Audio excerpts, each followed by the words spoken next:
Ja, guten Abend und herzlich willkommen in der Stiftung Demokratie Saarland sowie online zum Vortrag Wie konnte das geschehen? Deutschland 1933 bis 1945. Warum stimmten zu Beginn der 30er Jahre so viele Deutsche, darunter viele junge WählerInnen oder vormalig Linke, für eine entschlossene Führung? 1933 an die Macht gelangt, entfalteten die Nationalsozialisten rasch eine innenpolitische Dynamik aus sozialen Sofortmaßnahmen und polizeilicher Willkür sowie einem außenpolitischen Wabonspiel. Auf diese Weise entstand, beflügelt von Goebbels Propagandamaschinerie, eine unentrinnbare Wir-Atmosphäre, die die Deutschen in eine Gemeinschaft des Mitmachens und beispielloser Verbrechen hineinzog. Wie aber kam es dazu? Wie wurde aus der Volksgemeinschaft eine Verbrechensgemeinschaft? Götz Ali wird in seinem Vortrag die Interdependenzen zwischen Volk und Führung sowie die Herrschaftsmethoden der NS-Machthaber erörtern, mit denen sie Millionen Deutsche in gefügige Vollstrecker oder in vom Krieg abgestumpfte Mitmacher verwandelten. Zuvor möchte ich Ihnen unseren Gast aber noch kurz vorstellen. Dr. Götz Ali studierte politische Wissenschaft und Geschichte, wurde im Bereich Wirtschafts- und Sozialwissenschaften promoviert und habilitierte sich am Otto-Suhr-Institut der FU Berlin in Politikwissenschaft. Nach Gastprofessuren in Wien und Salzburg war er Gastprofessor für interdisziplinäre Holocaustforschung am Fritz-Bauer-Institut in Frankfurt am Main. Götz Ali gehört zu den Begründern der Quellenedition, die Verfolgung und Ermordung der europäischen Juden durch das nationalsozialistische Deutschland 1933 bis 1945, die er bis 2010 mit herausgab. Als Journalist arbeitete er für die taz sowie die Berliner Zeitung, publizierte in der Süddeutschen Zeitung, in der Zeit oder im Spiegel. Seine Arbeit und sein Engagement wurden mit zahlreichen Preisen und Würdigungen bedacht. Dazu zählen der Heinrich-Mann-Preis, der Marion-Samuel-Preis, über deren Namensgeberin Götz Ali auch ein Buch geschrieben hat, das Bundesverdienstkreuz am Bande, der Ludwig-Börne-Preis oder der Max-Hermann-Preis. Für seine umfängliche Studie Europa gegen die Juden 1880 bis 1945 erhielt er den Geschwister-Scholl-Preis. Im vergangenen Jahr nun erschien sein Opus Magnum, Wie konnte das geschehen? Deutschland 33 bis 45, in dem sich Götz Ali zur Aufgabe setzt, zu erklären, was so schwer zu erklären ist. Mit dieser überzeugenden Analyse setzt, wie es in der Presse heißt, einer der verdienstvollsten Zeithistoriker unseres Landes neue Maßstäbe. Es sei wahrscheinlich die schärfste und gründlichste Darstellung des Nationalsozialismus und seiner Ära, die bisher veröffentlicht worden ist, und sie ist allen zu empfehlen, die in der Beschäftigung mit Geschichte lernen wollen. Es ist eine große Freude, dass Sie wieder zu uns nach Saarbrücken gekommen sind. Herzlich willkommen, lieber Götz Ali.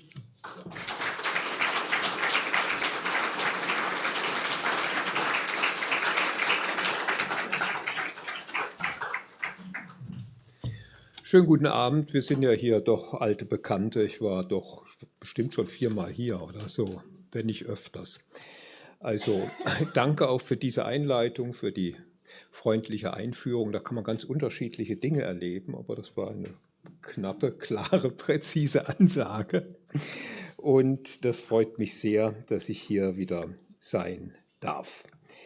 So, also ich kann ununterbrochen zu diesem Thema reden. Sie müssen mich nach einer Stunde unterbrechen, sagen 5 Minuten vor, jetzt ist mal Schluss. Ja, sonst hört das hier nicht auf.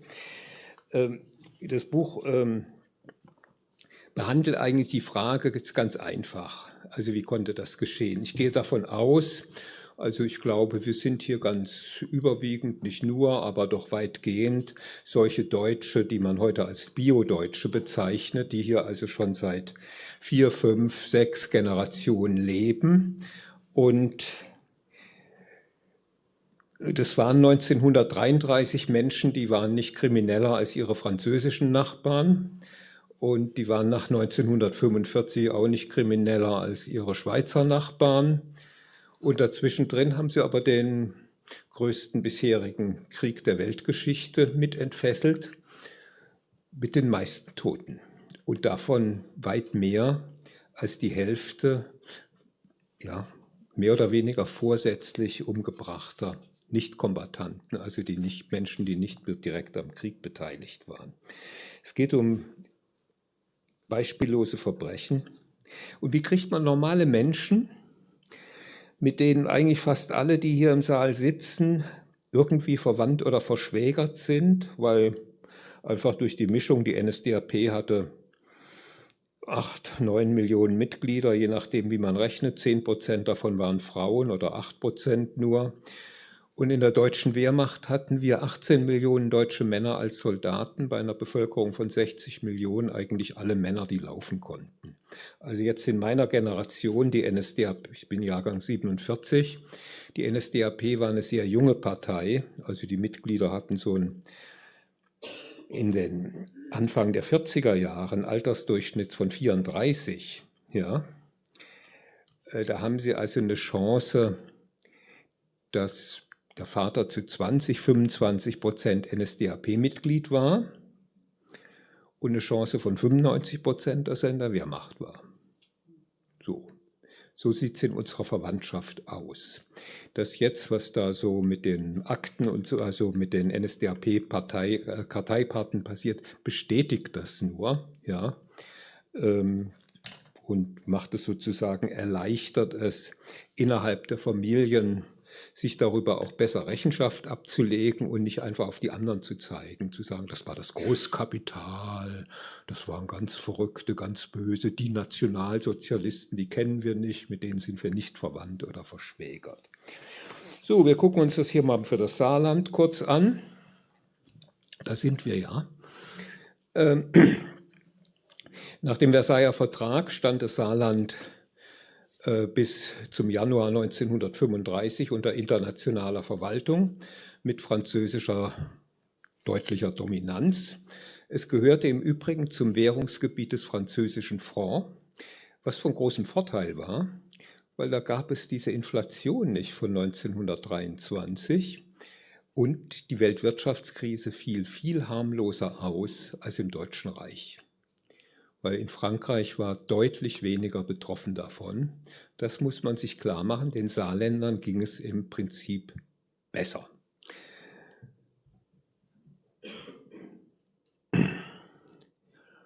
Dann gab es eine reguläre Abstimmung, die war im Versailler Vertrag so vorgesehen. Da konnte man nach der ursprünglichen Version zwischen Frankreich und Deutschland wählen, wo wollte man hin. Das war im Januar 1935 diese Abstimmung. Und dann gab es noch einen dritten Weg, der ist angesichts der Hitler-Diktatur gewählt worden, und zwar von der SPD und der KPD. Die KPD war im Saarland die stärkere Partei damals. Und er sagte, lassen wir den internationalen Status, bis Hitler weg ist, und stimmen dann nochmal ab.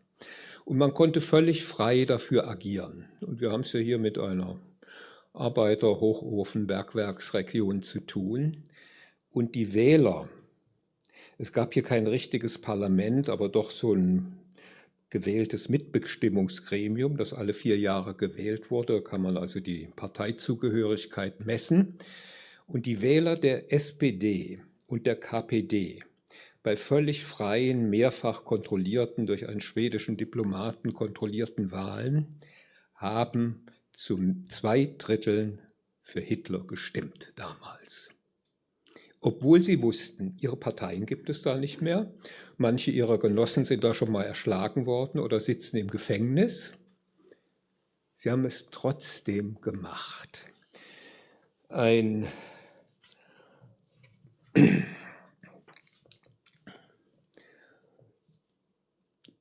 Genauso das katholische Zentrum natürlich. Und die Bischöfe von Speyer, von Trier, haben enorm dafür geworben, die Priester dafür gepredigt, dass man unbedingt für das Reich und für Hitler stimmen solle. Ja, der Bischof übrigens von Trier, Bornewasser, hat nach dem Ende des Zweiten Weltkriegs alle seine Unterlagen aus dieser Zeit verbrannt. Ja. Wobei man sagen muss, obwohl die Katholiken viel weniger daran beteiligt sind, vor allem die Kirchenführer, am Zustandekommen des Dritten Reiches, ist die Aufarbeitung und die Dokumentation dessen, was die katholische Kirche im Dritten Reich gemacht hat oder nicht gemacht hat, sehr viel besser als die der protestantischen Kirchen und auch ehrlicher. Und wenn wir schon bei der Unehrlichkeit sind, am schlimmsten ist es bei der Gewerkschaft, beim DGB. Ich mache das hier.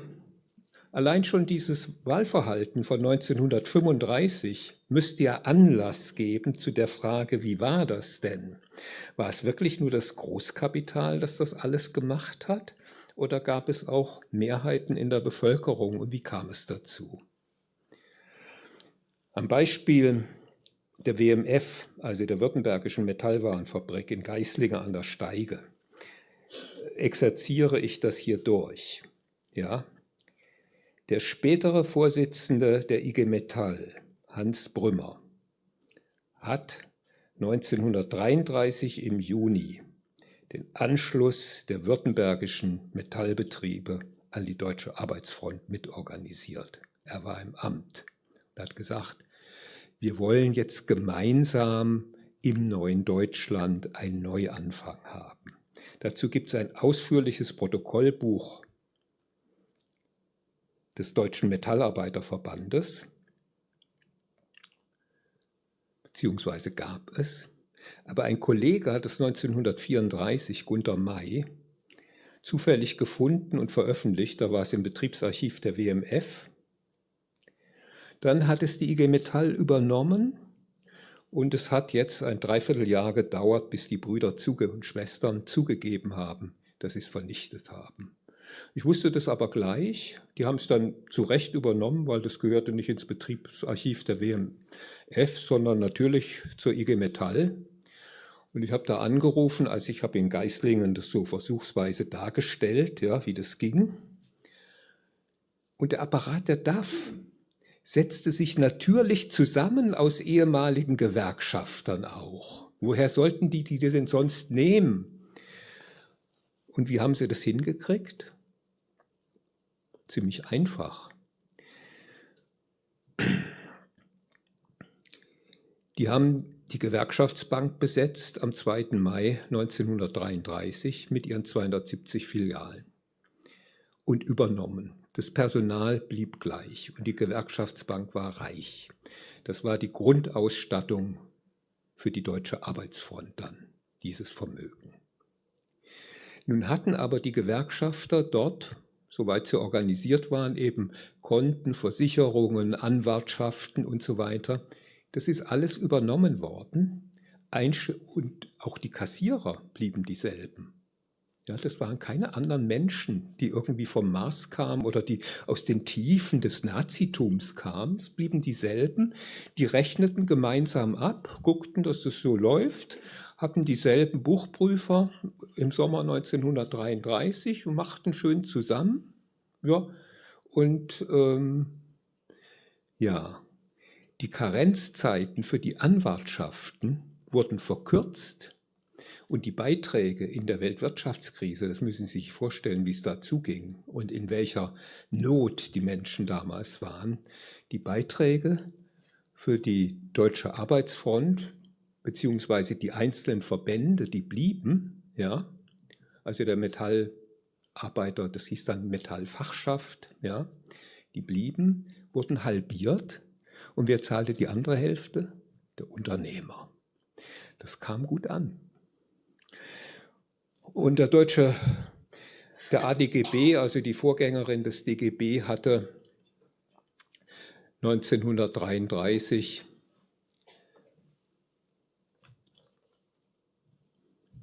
46 Einzelgewerkschaften.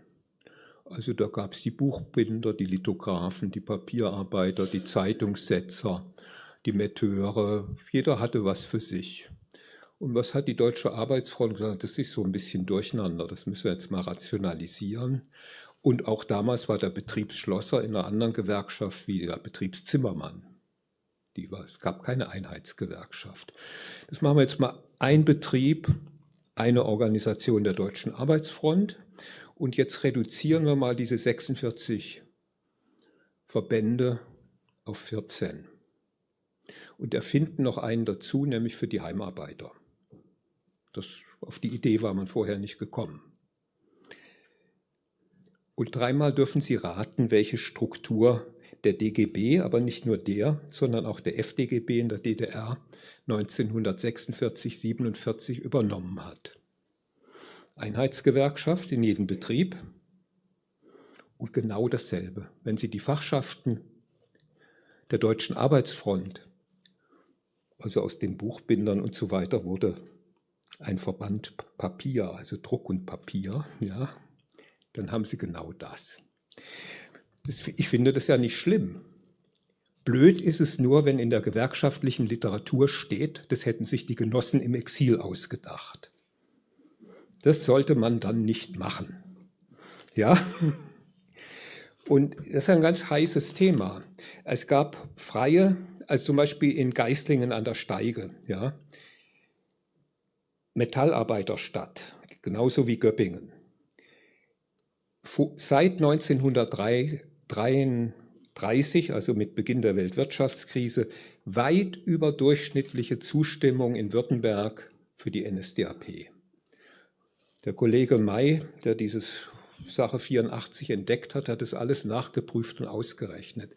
Ich hatte jetzt noch den Vorteil, dass ich mir im Staatsarchiv Ludwigsburg, die sind dafür zuständig, die Entnazifizierungsakten der Gewerkschafter angucken konnten, die dann bei der Deutschen Arbeitsfront eingestiegen sind, als ja, Gewerkschaftssekretäre würde man heute sagen, ja. Und diejenigen, die so ein bisschen verfolgt waren, ja. Und also nach 33 mal verhaftet waren. Die haben dann in den Entnazifizierungsverfahren, wer hat denn dann gebürgt für die ehemaligen Nazis in der Gewerkschaft? Na, diejenigen, die mal ein bisschen kurz im KZ gesessen hatten. Die haben denen die Persilscheine geschrieben. Und wie waren die Diskussionen so 46, 47, als es um die Aufnahme ehemaliger NSDAP-Mitglieder in die neu gegründete Gewerkschaft ging? Kein Problem. Alle Minderbelasteten, das waren 94%. Die nehmen wir sofort auf. In Bayern wollte man radikaler sein. Da hat aber sehr stark interveniert. Die haben interveniert die Ortsverwaltung von Nürnberg und Fürth und Augsburg. Das waren nämlich damals die einzigen industriellen Zentren in Bayern. Das können wir nicht machen. Also sich das klarzumachen, dass es eigentlich keine saubere Ecke da gibt und dass es da Gerüchte gibt. Ein ganz anderer Punkt, so, dann versteht man auch, wie diese Saarlandwahl beziehungsweise Abstimmung zustande kam und wie es dann zuging. Ja, als Beleg kann man die Erinnerungen des Kommunisten Albert Weichert, war übrigens mit Erich Honecker, einem Sohn ihres Landes, befreundet. Aus allen Fenstern wurden also direkt nach der Wahl, wurden die Hakenkreuze und schwarz-weiß-roten Fahnen gehisst, Hunderte von Hakenkreuzfähnchen in Blumentöpfen, Kränze, Girlanden und Hitlerbilder schmückten die Hausfront, dazu Spruchbänder, all das innerhalb einer halben Stunde nach Verkündigung des Wahlergebnisses. Und Goebbels schreibt, die Spannung stieg, um 6 Uhr aufstehen, gleich ins Büro, notierte Goebbels. Ganz Deutschland hält den Atem an. Nochmal eine Viertelstunde warten. Dann 8:15 Uhr. Rohe spricht im Rundfunk. Das war der schwedische Diplomat, der also für die Korrektheit dieser mehrfach ausgezählten Stimmen, da ist keinerlei Betrug, ja, verantwortlich war. So. Und freudig erregt, nur vollständige Sätze ausstoßend und Ergriffenheit demonstrieren, schreibt Goebbels. Ganz großer Sieg, 90,5% für Hitler, tiefste Ergriffenheit. Es ist unbeschreiblich. Triumph der Vaterlandsliebe, Telefonat mit dem Führer, er ist ganz ausgelassen vor Freude. Das haben die so nicht erwartet von diesem Volk. Die waren immer auf der eher vorsichtigeren Seite. Und wie war es denn nach dem Anschluss von Österreich? Da gab es eine Volksabstimmung. Also da wird nicht alles gestimmt haben. Aber der Führer der österreichischen Sozialdemokratie, Dr. Kurt Renner, der erste Kanzler der ersten Republik Österreichs nach dem Krieg. Wenn Sie nach Wien kommen, finden Sie noch heute den Dr. Kurt Renner Ring, also an der Ringstraße. Ruft dazu auf, für Deutschland zu stimmen, als Sozialdemokrat. Das wird nicht der einzige gewesen sein. Das heißt nicht, dass das alles 150-prozentige Nazis jetzt plötzlich waren. Also Willy Brandt, der öfters mal aus Norwegen hier unter falschem Namen und mit falschem Pass in Deutschland war und auch Berichte darüber geschrieben hat, der sagt, naja, so 35, 36, die Leute hoffen auf bessere Zeiten. Sie sind also nicht unbedingt ganz dafür für Hitler, aber sie sind auch gar nicht dagegen. Also so dieses, also wir haben ja alle so unsere Grauzonen, ja. Also so muss man sich das vorstellen. Diese Darstellung im ZDF, ja, wo die alle Heil Hitler schreien, ja, diese Serien da. Hitler und sein Hund, seine Frauen, sein Geschlechtsteil und so weiter. Sie kennen das, ja. Da hat man immer das Gefühl, kaum riechen die Leute Hitler, kriegen sie irgendwie so Hormonausschüttungen und wissen nicht mehr, was sie tun. Das sind Propagandaschnipsel aus den Goebbels-Wochenschauen. Das ist ein Betrug an der Bevölkerung. Sie können das auch, wir kommen noch drauf zu sprechen. So, also das ist die Saarland-Abstimmung, das ist ein guter Indikator. Es gibt da noch einen zweiten Indikator. Das sind die Betriebsratswahlen im Februar 1933. Die gingen noch ganz streng nach Weimarer Muster. Ja? Ich weiß nicht, ich habe keine Zahlen hier, wie es im Saarland, da konnte ja nicht gewählt werden, gehört ja nicht dazu, Entschuldigung. Aber im Ruhrgebiet, da haben wir Zahlen. Und da gibt es im Grunde 3 gewerkschaftliche Organisationen. Das sind die dort sehr starken christlichen Gewerkschaften zu dieser Zeit, der ADGB, die Allgemeine Deutsche Gewerkschaftsbund, und ganz neu die NS-Betriebsorganisation. Die kriegen ungefähr alle gleich viel Stimmen, also jeder um die knapp 30%. Aber die NS-Betriebsorganisation, die zum ersten Mal antritt, ist in dieser Bergbau- und Stahlregion diejenige, die mit einem kleinen Vorsprung gewinnt. Im Februar 1933. Also vor den Ermächtigungsgesetzen, ja, so. Also ich glaube, an dieser Ecke müsste man in Deutschland noch viel mehr nachdenken.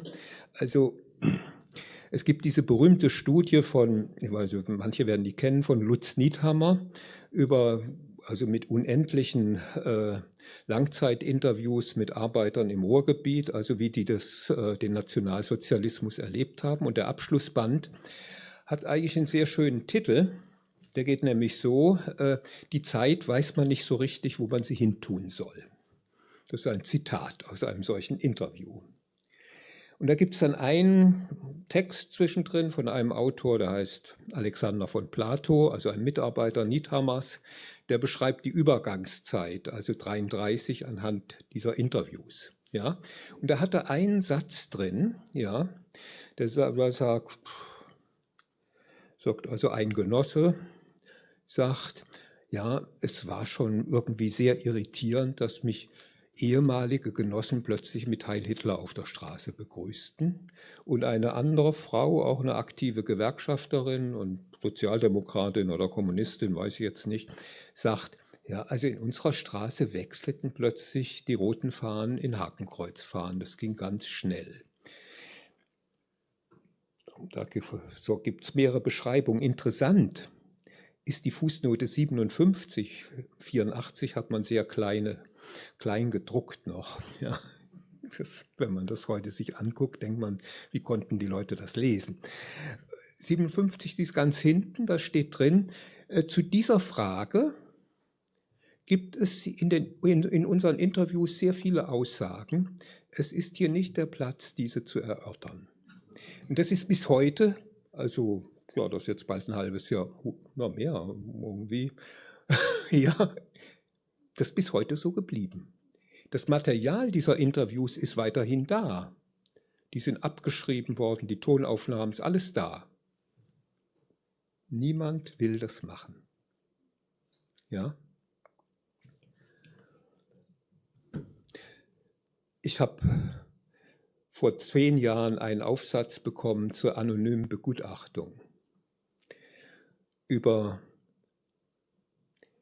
die DGB-Gewerkschaftsfrauensekretärin in Nordrhein-Westfalen, ausgestattet von ihrem Freund Johannes Rau mit sämtlichen Bundesverdienstorden. Also nicht nur am Bande, das ist ja der niedrigste, der klingt nur so gut. Ja, am Bande, das ist weniger als die Bronzemedaille. Und nur nebenbei, es klingt so schön. Und die hat auch immer erzählt von ihrer KZ-Haft, auch hier diesem Niethammer-Kollektiv, die sie dann gefeiert haben als große Kämpferin der Frauenbewegung. Und Rita Süßmuth und so weiter, Ausstellung und so weiter. Und eine Kollegin aus Nordrhein-Westfalen, eine Buchhändlerin, wollte über mutige Frauen in der NS-Zeit schreiben und fand, da stimmt einiges nicht. Ja, die konnte also wirklich, wirklich sehr gut erzählen über ihre KZ-Haft. Aber sie konnte deswegen das so schön beschreiben, weil sie Wärterin da war. So. Und das hat die rausgefunden, mit Hilfe der Betriebsarchive der DDR, weil die Familie ist in Essen ausgebombt worden und dann nach Leipzig umgesiedelt worden und so weiter. So, egal. Ich kriegte das zur Begutachtung, sagte, ja, das ist so ein bisschen gesinnungsethisch überladen, aber unbedingt tolles Material drucken, das sieht sehr glaubwürdig aus, muss man nochmal überprüfen alles, aber gut. Und man muss es strukturieren und auch kürzen. Eine Zeitschrift für soziale Bewegung an der Ruhr-Universität Bochum. Die haben es abgelehnt zu drucken. Anonym, aber ich hatte so, wenn man da so Routine hat, dann merkt man, wenn da so eine sinnlose Fußnote ist, siehe auch, ja, irgendwas, was gar nicht dazugehört, na, das könnte sie doch sein, ja, dass sie auch schon mal über andere Frauen geschrieben hat. Und dann wollte ich das irgendwann mal verwenden und dann habe ich sie nach 2 Jahren angerufen, habe ich geguckt und gesagt, sind Sie das? Haben Sie das gemacht? Ja. Habe ich gesagt, dann schicke ich Ihnen erstmal mein Gutachten. Ist das gedruckt? Nein. Und dann hat sie mir die Möglichkeit gegeben, es so im Gedenkstättenwesen, und ich komme ja so rum, anzubieten, dass irgendjemand druckt und dass ich es bearbeite. Das wollte niemand. 10 Jahre lang nicht. 10 Jahre nicht. Also Frauensekretärin des DGB NRW, das ist schon irgendwie ein Posten, ja. Also eine Figur. Und naja, dann habe ich sie jetzt Huckepack in meinem Band, der ist da nicht, aber der hat den schönen Titel Unser Nationalsozialismus. Da habe ich sie reingenommen, steht vorne auch drauf, also finden Sie auch in allen bibliografischen Angaben. Die heißt Anne Prior und ist Buchhändlerin gewesen in Dinslaken und hat da ganz tolle Sachen auch gemacht. So, also das zu diesem Komplex, ja. Das ist sehr unterbelichtet. Sehr unterbelichtet ist auch die Rolle der protestantischen Kirche. Da habe ich ein ganz großes Kapitel drin. Das heißt, der protestantische Tanz um das braune Kalb. Das erspare ich Ihnen, aber das ist wirklich unglaublich eigentlich. Die deutschen Christen, ja, da waren Gemeindekirchenratswahlen einheitlich im Reich im Sommer 1933. Wurden zu 70-90% gewählt. Das waren offene Hitler-Unterstützer und die hatten ein Signet, das konnte man sich auf den Briefkopf und das konnte man sich aber auch ans Revers heften. Das war also das Kreuz des Erlösers. Da prangte in der Mitte eine weiße Scheibe mit einem fetten schwarzen Hakenkreuz. So sind die rumgelaufen, diese Brüder. Und die haben 70, in Thüringen 90% der Sitze gekriegt, in den Gemeindekirchenräten und in den Synodalversammlungen. Das muss man sich auch klar machen. Protestanten haben mehr als doppelt so häufig Hitler gewählt. Auch das ein Punkt, über den man nachdenken sollte. Das machen wir jetzt nicht zusammen. Ich deute nur an, was Sie hier dann zu lesen kriegen. Ich kann Ihnen das ja nicht ersparen. Apropos ersparen. Damals war die Bevölkerung noch getrennter in Deutschland, also noch nicht so vermischt wie heute. Wir waren noch geordneter. Und also es gab ziemlich eine Menge fast rein katholischer Wahlkreise. Da kam Hitler nie über 17% in den beiden Reichstagswahlen von 1932. Und die Protestanten in rein protestantischen kam Hitler regelmäßig über 42%. Das ist ein signifikanter Unterschied, und zwar einer, der sich durch alle sozialen Schichten gleichmäßig gezogen hat. Das sind Untersuchungen von Falter, die sind völlig klar und nicht zu widerlegen. Das ist das eine.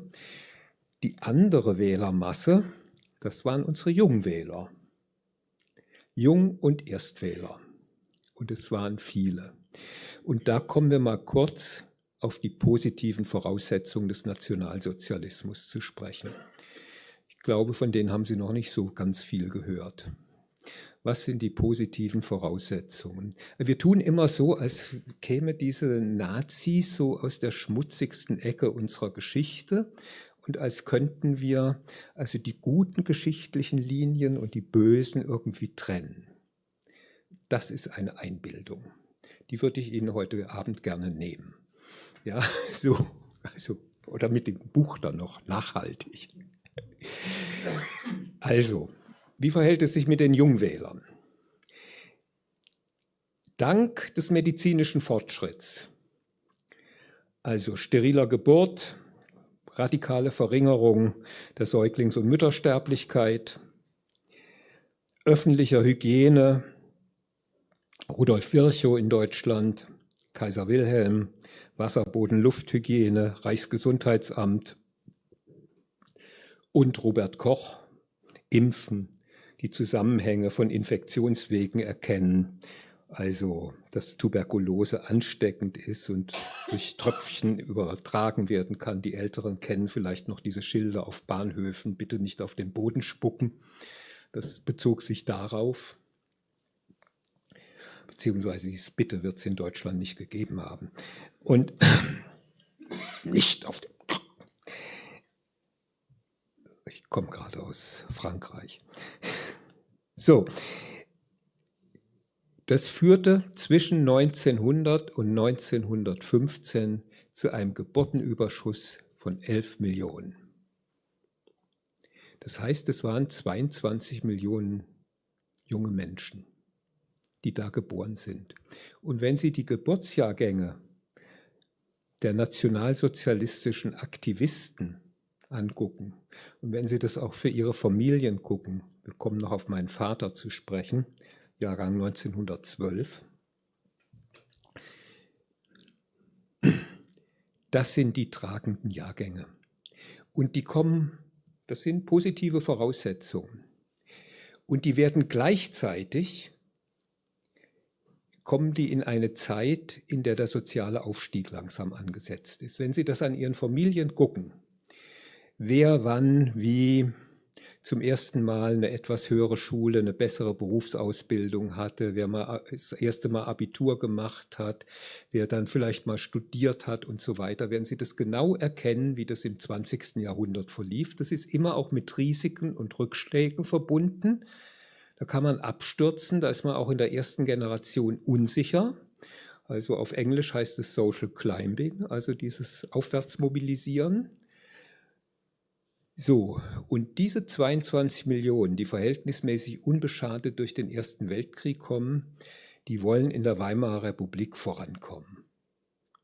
Und das können Sie, also wenn ich das zum Beispiel bei meiner einen Oma, das waren 12 Kinder im Dorf, Ja, die wollte selber Geld verdienen plötzlich. Die wollte nicht gleich unter die Haube. Also dann wurde sie Stenotypistin und ging in die Stadt und hat erst mal 5 Jahre als unabhängige Frau gelebt, bevor sie ihren Friedrich geheiratet hat. Dann war das mit der Unabhängigkeit nicht mehr so schön. Aber sie hatte das Heft in der Hand. Und das finden Sie auf allen sozialen Stufen in der Weimarer Republik. Also das sind jetzt nicht nur Akademiker. Also die Weimarer Republik hat das, also Kaiser Wilhelm schon, hat das Latein- und Griechisch-Privileg für die Universitäten abgeschafft, hat gesagt, wir brauchen junge, aktuelle Sprachen, wir brauchen Physik, Chemie und so weiter. Und wir müssen mal aufhören mit dem humanistischen Gymnasium, das reicht alleine nicht. Wir brauchen technische Universitäten, Fachschulen und so weiter. Wir müssen aufholen. Kaiser Wilhelm war ja von seiner britischen Oma erzogen worden, Victoria. Modern, auch die Kaiser-Wilhelm-Gesellschaft, die Vorgängerin der Max-Planck-Gesellschaft, ist eine Idee von ihm, die er mitgebracht hat von dort. Wir brauchen angewandte Naturwissenschaften. So. In der Weimarer Republik wird es noch viel mehr durch die Demokratie. Da werden jetzt nur mal die Abiturienten, aber das findet eben auch mit mittlerer Reife, mit Übergängen, so dass man sich auch hocharbeiten kann und so weiter. Neue Modeberufe im Film, Fotografie, man kann plötzlich Motorrad- oder Flugzeugmechaniker werden. Also attraktive Möglichkeiten, dass die Leute, die Kinder versuchen, massenhaft zu Millionen mindestens 1 oder 2 Stufen weiterzukommen wie ihre Eltern, ja, und tun das auch oft gegen die. Und das, was die wollen, das wird durch die Weltwirtschaftskrise auf einen Schlag blockiert. Und das sind gute Voraussetzungen. Die dritte gute Voraussetzung ist, das durfte man vor 25 Jahren noch nicht sagen, aber heute versteht es fast jeder. Ohne Demokratie kein Hitler. Beim Kaiser hätte es das nicht gegeben. Das muss man sich auch klar machen. Die Weimarer Demokratie hat Hitler die Entfaltungsmöglichkeiten gegeben. Und das sind wir heute einfach durch die Verhältnisse und die Unsicherheiten, die es jetzt gibt, eher bereit, das zu begreifen und uns auch klar zu machen, zum Beispiel, wie wurde denn Hindenburg Reichspräsident? Tja, Friedrich Ebert, der Sattler aus Heidelberg, der starb 1925 plötzlich an einer verschleppten Krankheit. Dann wurde neu gewählt.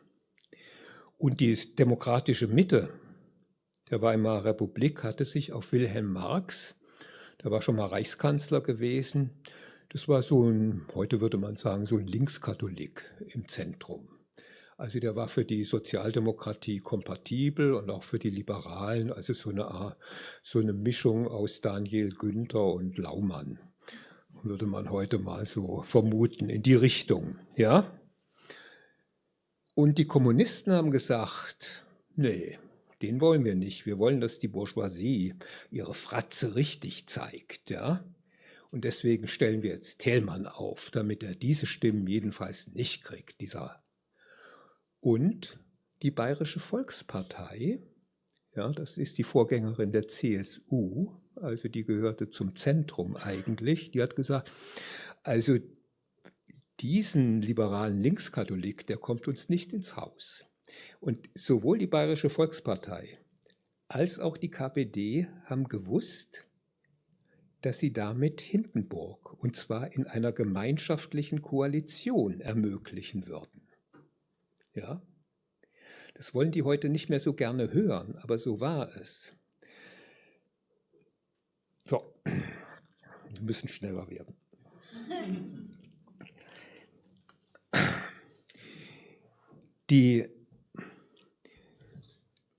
Hitler hatte bei freien Wahlen nie über 37% gekriegt, die NSDAP. Aber es ist ihm gelungen bis zum Anschluss Österreichs. Danach geht die Kurve runter, die gesellschaftliche Basis zu festigen und zu erweitern. Und eigentlich mit primitiven Mitteln. Wir lernen in der Schule, ja, ein wildes KZ hier und da, ein Kommunist erschlagen und da, ja. Das haben die mir in Geislingen, da habe ich einen Probevortrag gehalten, bevor das Buch erschienen ist, vor der IG Metall. Dann habe ich ihnen das alles erzählt und dann haben sie gesagt, ja, aber es sind ja auch so viele ermordet worden. Übrigens, als ich da bei der IG Metall angerufen habe, den Geislingen in Göppingen, die sind zusammengelegt worden, weil da ist ja auch weniger geworden, dann hat die Frau am Telefon gesagt, wissen Sie, das alte Zeug, das haben wir alles verbrannt und weggeschmissen, als wir in die Ulmer Straße umgezogen sind. Das brauchen wir ja nicht. Also dieses Protokollbuch. Aber der Kollege hat es Gott sei Dank fast vollständig abgeschrieben, 1984. Und ist auch publiziert. Ja, also die haben dann gesagt, ja, aber es sind ja so viele ermordet worden. Da habe ich gesagt, ja, das stimmt und die müssen wir ehren und so weiter. Und wer ist denn hier in Geislingen ermordet worden damals? Schweigen im Saal. Also das stimmt, aber die Vorstellungen, wie viele das waren, sind übertrieben. Ja, also das muss man sich klar machen. Also das sind alles schlimme Schicksale. Ja, das hat es alles gegeben. Aber man sollte das Problem der Gesamtbevölkerung nicht dahinter verstecken.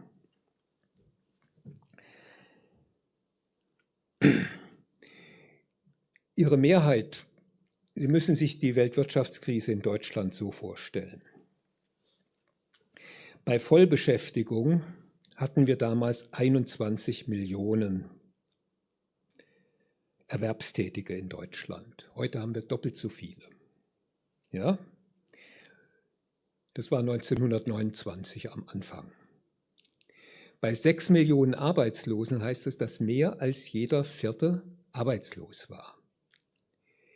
Es war aber auch noch zusätzlich, waren 4 Millionen in Kurzarbeit. Die haben manchmal nur einen Tag in der Woche Arbeit gekriegt und Geld. Ein soziales Netz mit sogenannten Lohnersatzleistungen gab es so gut wie nicht, gab es nicht. In den 3 Jahren der Weltwirtschaftskrise, also wir müssten heute mindestens 12 Millionen Arbeitslose haben, 8 Millionen Kurzarbeiter, kein soziales Netz. Und in den 3 Jahren der Weltwirtschaftskrise waren Löhne, Gehälter, Renten und auch Pensionen im öffentlichen Dienst um 25-30% gefallen. Stellen Sie sich das mal so in der Gegenwart vor, wenn wir das so hätten, was dann hier los wäre. Also wir jammern ja schon, wenn irgendwie die Renten sich nicht für mich um 4,6% erhöhen. Ja, absurd. So, und wir haben heute eine fette Mittelschicht, auch mit Rücklagen. 50% machen Abitur und sowas. Damals waren das vielleicht 6, 7, 8% diese Mittelschicht. Alle anderen lebten an der Kante. Ein Rentner hatte damals 25 bis 30 Mark im Monat. Eine Familie, in der noch einer Arbeit hatte, eine Arbeiterfamilie, hatte 120 Mark im Monat. Nun war aber der Staat, waren die Krankenkassen pleite, also wurde eine Arztgebühr eingeführt. Diese Diskussion kennen wir ja irgendwie.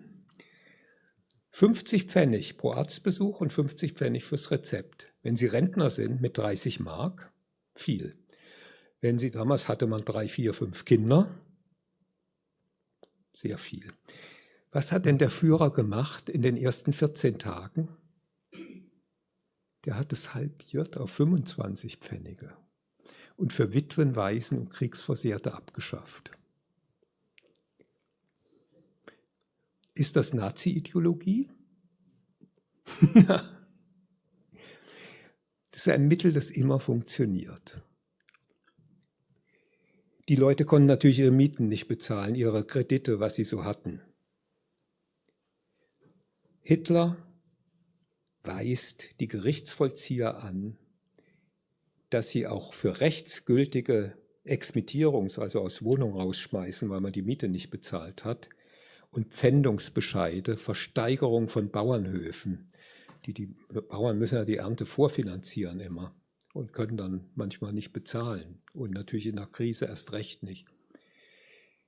Dass das aufhört, dass das sofort gestoppt wird, dass Kündigungen für die Arbeitgeber erschwert werden, um den Laden irgendwie zusammenzuhalten und der Mieterschutz verstärkt wird. Das Ganze wird dann auch auf die Binnenschifffahrt, Bauern und so weiter ausgedehnt die ganze Zeit. Und die Gerichtsvollzieher des Deutschen Reiches werden angewiesen, das Gegenteil zu machen von dem, wofür sie da sind, nämlich erstmal die Partei der Schuldner zu ergreifen und nicht die der Gläubiger. Das ist anders, wenn es da um Juden geht. Aber wenn der Jude ein Gläubiger ist, dann wird er erst recht. Und wenn der Jude aber Schuldner ist, dann muss er aber zahlen. Das ist auch klar. Aber das ist eine Minderheit, die sieht man nicht. Das sind die Mittel. Da könnte ich Ihnen noch, da sind hier 10, 20 Beispiele drin. Und das geht so weiter. Der erste bezahlte Feiertag, also mit Lohnfortzahlung in Deutschland, war 1934, der 1. Mai. Der 1. Mai 1933 war ein freier Tag und hieß Tag der nationalen Arbeit. Der 1. Mai 1934, da mussten die Arbeitgeber zum ersten Mal in der deutschen Sozialgeschichte Lohnfortzahlung leisten. Und dann wurde der gesetzliche Urlaub eingeführt. Den gab es vorher nicht, den haben wir vom Führer. Und nicht von Bebel oder Thälmann, ja, oder wie die so heißen. Das lag natürlich in der Tendenz der Zeit, das war schon gefordert worden, aber die haben es gemacht. Kindergeld, seit 1935 ständig ansteigend. Im Krieg, im Ersten Weltkrieg, mussten die Frauen, die Männer waren an der Front, zur Sozialhilfe gehen oder zur Caritas. Und also jetzt bezieht sich immer auf die Städte und die Industriestädte. Oder irgendwas kriegen, das war ungeregelt. Im Zweiten Weltkrieg gab es vom ersten Tag an den Einsatzfamilienunterhalt. Das waren 90% des letzten Nettolohnes des Mannes für die Frauen. Und die Männer waren in Vollpension bei der Wehrmacht und dort kriegten einen sehr ordentlichen Sold. Also Heinrich Böll hat sich sehr gewundert, wie er plötzlich im Geld schwimmt da mitten in Holland, ja, mit seinem Sold und Kaffee kauft und nach Hause schickt und so. 90%, das müssen wir klar machen sozialgeschichtlich. Also diese Männer kriegten ihren Lohn bekanntlich am Samstag, spätnachmittags, abends in der Tüte. Also haben die alle 90% ihren Frauen für die kommende Woche abgegeben? Ja oder nein? Prüfen Sie mal nach, wie das in Ihren Familien gewesen sein könnte. Ja? Mit anderen Worten, zum ersten Mal in der deutschen Sozialgeschichte verfügten Frauen, und das ist zentral für die Stabilität der Heimatfront, das wussten die, weil die haben analysiert, was ist im Ersten Weltkrieg schiefgegangen, wie machen wir es jetzt besser.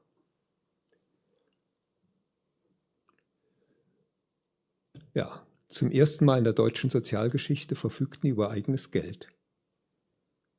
Und das ist erstmal ein gutes Gefühl. Auch das ist kein ideologisches Mittel. So, jetzt gucken wir mal ein bisschen auf die Stimmung. Also richtig Angst kriegen die Deutschen und übrigens auch das Bürgertum vor diesem Hitler nach dem Anschluss Österreichs. Da wird für ein halbes Jahr die Sudetenkrise exerziert und Krieg geübt. Da werden plötzlich 9 Millionen sogenannte Volksgasmasken ausgegeben. Es finden Luftschutzübungen statt, Verdunkelungen, weil der Feind, also hinterhältig wie er ist, natürlich den Deutschen und so weiter. Ja? Verdunkelung wird geübt, es werden Luftschutzwarte bestellt, es findet die Reichsentrümpelungsaktion statt. Das können die Älteren erinnern sich vielleicht an Dachböden, wo noch so kleine Sandkästen waren, wenn die Phosphorbomben fallen. Da musste man alles, was da oben brennen kann, aus den Dachböden räumen, dass wenn da Phosphorbomben fallen, das möglichst wenig brennen kann da oben. Also das Volk wird richtig konditioniert und hat wahnsinnige Angst. Und die Deutschen haben das und sie wollen das nicht. Das beschreibe ich hier sehr deutlich anhand von vielen Tagebüchern und Briefen und so weiter. Und die Führung weiß 14 Tage vor dem Münchner Abkommen, das erst am 30. September geschlossen wird in München, dass die tschechische Führung eingeknickt ist und nachgeben wird. Und dann wird die Kriegsangst erst recht hochgepeitscht. Es finden Aufmärsche die ganze Zeit statt, es wird Militär zusammengezogen an den Grenzen und so weiter. Hier der Westwall und so, das haben sie hier so hautnah alles. Um dann sagen zu können, ja, der Führer hat uns errettet, der will ja eigentlich immer nur den Frieden. Das funktioniert. Unterdessen ist das Reich so pleite, alles, was an sozialem Fortschritt, an sozialen Gaben da war, ist im Grunde auf Schulden aufgebaut. Nicht nur. Was auch verschwiegen wird, dass man den Reichen auch ans Leder gegangen ist. Und das ist populär, das bindet, das hilft. Also 1934 mussten alle deutsche Aktionäre im Durchschnitt 50% ihrer Dividenden in Staatsanleihen anlegen auf 10 Jahre fest. Also sie konnten über das Geld nicht verfügen. Und kaum war das geschehen, kam ein zweites Gesetz, dass die Zinsen für Staatsanleihen um 2% gesenkt werden. Also damit sind sie dann im Jahr 1944, das Geld war weg. Warum das in unserer NS-Literatur nicht vorkommt, kann ich Ihnen nicht verraten. Aber wenn Sie die Zeitungen lesen, und das kann ich Ihnen sehr empfehlen, auch denjenigen, die Lehrer sind oder so, dieses Deutsche Digitale Zeitungsarchiv, das die Zeitungen der letzten 300 Jahre erschließt über die Landesbibliotheken, ist großartig. Ohne das hätte ich das auch gar nicht machen können. Da können Sie dann sofort nachgucken, wie hat dieses Gesetz gewirkt, wie haben Sie es propagiert. Die großen Aufgaben des Führers, um das deutsche Volk und die Situation wieder zu stabilisieren und die Wehrfreiheit wieder zu erlangen und so weiter, da müssen jetzt auch die Wohlhabenden ran und das Geld wird ihnen ja nicht genommen, es ist ja nur für 10 Jahre und so weiter und müssen das hier für unsere Aufgaben zur Verfügung stellen. So. Die Körperschaftssteuer, 20%, eingeführt von der Weimarer Republik, steigert Hitler in 4 Schritten auf 40% bis 1940. Warum wissen Sie das alle nicht? Weil das dieses ganze Schema Monopolkapital, Bourgeoisie irgendwie stört. Ich werbe jetzt hier nicht für Mitleid mit den Reichen, sondern dass das funktioniert hat. Der Eindruck entstand, es herrscht hier ausgleichende Gerechtigkeit. Ja, und immer, da können Sie bei jedem Schritt nachgucken in den Zeitungen, das wurde sofort propagiert. Ja? Der Führer hat, jetzt müssen die da mehr, also immer auch so gewerkschaftlich, also starke Schultern müssen viel tragen, schwache weniger. Das geht dann mit den Kriegssteuern. 80% der deutschen Einkommensbezieher mussten im Zweiten Weltkrieg keinerlei Kriegssteuern zahlen. Nur die Oberen. Die standen am Schluss sowieso besser da als die kleinen Leute. Aber jetzt erstmal so, wie man sich diese Dynamik, diese schiefe Ebene vorstellen muss. Und dann gibt es noch etwas, worüber wenig gesprochen wird. Das ist die Reichsgetreidereserve, die gehört zur Aufrüstung. Im Ersten Weltkrieg, das könnten Sie ja im Saarland gut nachvollziehen, hatten wir richtig Hunger in Deutschland durch die britische Seeblockade. Wir konnten uns als Deutschland nicht selber ernähren. Und im Zweiten Weltkrieg war das nicht besser. Das wird auch im Krieg schlechter, weil Zugmaschinen, Pferde und so weiter dann fehlen, auch Düngemittel, Stickstoff, das braucht man auch für Pulverherstellung. Das war alles knapp. Reichsgetreidereserve, das können Sie sehen, wenn Sie durch Deutschland fahren, an den Kanälen, Bahnknotenpunkten, meistens ziemlich einheitliche Getreidesilos, so mit einem Satteldach obendrauf, noch gedeckt, wie so ein Haus von oben, ja, um es erstmal so als zivil erscheinen zu lassen. Die haben wir alle noch, diese Silos. Stehen an Kanälen, an so. Da waren 5,5 Millionen Tonnen 1939 bei Kriegsbeginn drin. 1942 war das auf 600.000 Tonnen gefallen. Da können Sie sich vorstellen, was das für die besetzten Länder bedeutet hat. Denn Deutschland sollte und durfte nicht hungern. Und das war ja ein Grund dieses Zerfaserns am Ende des Ersten Weltkriegs. Die Frauen da, die in den Munitionsfabriken dann arbeiten mussten und so, und die Soldaten, die schlecht ernährt wurden und da in ihren Erdlöchern da hockten, da Richtung Frankreich, die sahen es irgendwie nicht mehr ein seit 1917. Im Zweiten Weltkrieg ist es ganz anders. Bei Kriegsende haben wir 1,7 Millionen Tonnen in der Reichsgetreidereserve, weswegen der Hunger in den Großstädten erst mit Verzögerung stattfindet, nach dem Zweiten Weltkrieg. Nicht am Anfang gleich. Ja, und so meine Mutter, also im Krieg, das ging irgendwie, die haben sich drum gekümmert. Erst die Alliierten haben uns dann ausgehungert. So, tja, aber woher kam das im Krieg? Also das gibt hier große Kapitel. So, jetzt der Krieg gegen Russland verändert alles. Die Vorgeschichte, das steht hier alles drin, wie die Deutschen an Gewalt, an Mord und Totschlag gewöhnt werden. Das findet vor allem erstmal innenpolitisch statt. Da gibt es diesen Röhm-Putsch 1934, den sogenannten. Da werden 150 bis 200 Leute, ganz viele NS-Führer, also der SA, also sozusagen des linken Teils der SA, erschossen. Aber auch Leute vom Zentrum, Liberale, ein paar vom Militär, die man unbedingt nicht haben wollte.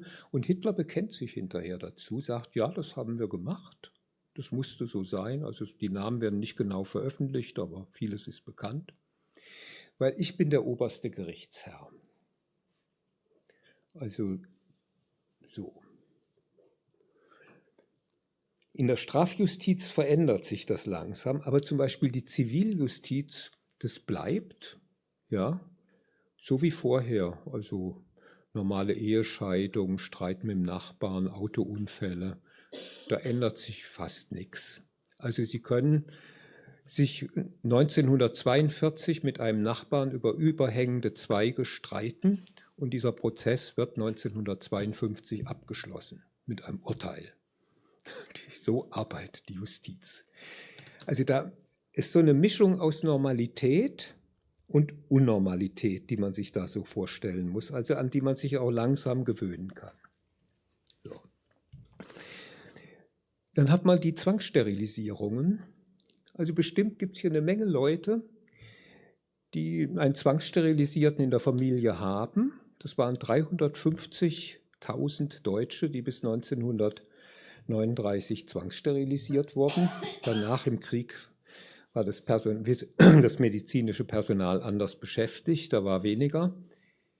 Dabei starben, das waren die Hälfte, also die Frauen, die waren ungefähr die Hälfte, 5% der Frauen, weil man damals noch die Bauchhöhle hat öffnen müssen, um die Eileiter zu durchtrennen. Und das war eine sehr risikoreiche Operation damals noch.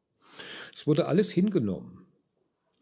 Und ich bin überzeugt, die meisten wissen es nicht, dass sie so einen in der Familie haben oder hatten. Dann die Euthanasiemorde.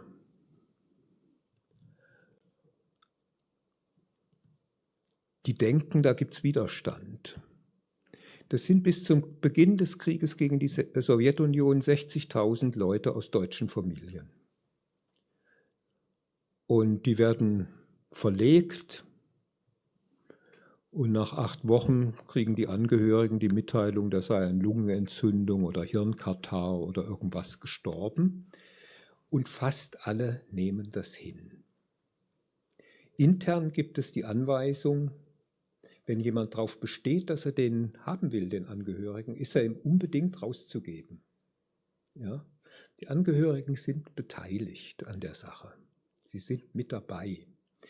Und auch hier, ich würde sagen, 80-90% wissen nicht, dass sie eine Onkel, Tante, Großtante, Oma oder so haben, die auf dieser Weise ums Leben gekommen ist. Das ist tabuisiert. Eben weil in dem Fragebogen, das war ein bürokratisches Verfahren, gibt es eine wesentliche Frage. Also damals hatte man ja nicht diese Chemomittel, um sozusagen die Symptome zu lindern einer psychischen Erkrankung. Die wesentliche, und zwar mehr Leute in Anstalten, auch einfach, weil die Lebensverhältnisse enger und beschwerlicher waren und es auch keine öffentliche Unterstützung gab, wenn sie da so jemand Behindertes hatten. Im Gegenteil, das war unter den Bedingungen des Dritten Reichs natürlich ein Makel für die ganze Familie. Irgendwie so. Und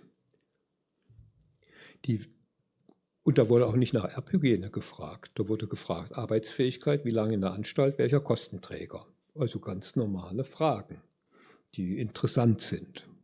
Also, wie sagt man da, medizinalökonomisch oder so. Ja? Also wie kann man das vernünftig machen. Ja, aber es gab eine persönliche Frage. Wie oft und von wem hat der Patient Besuch?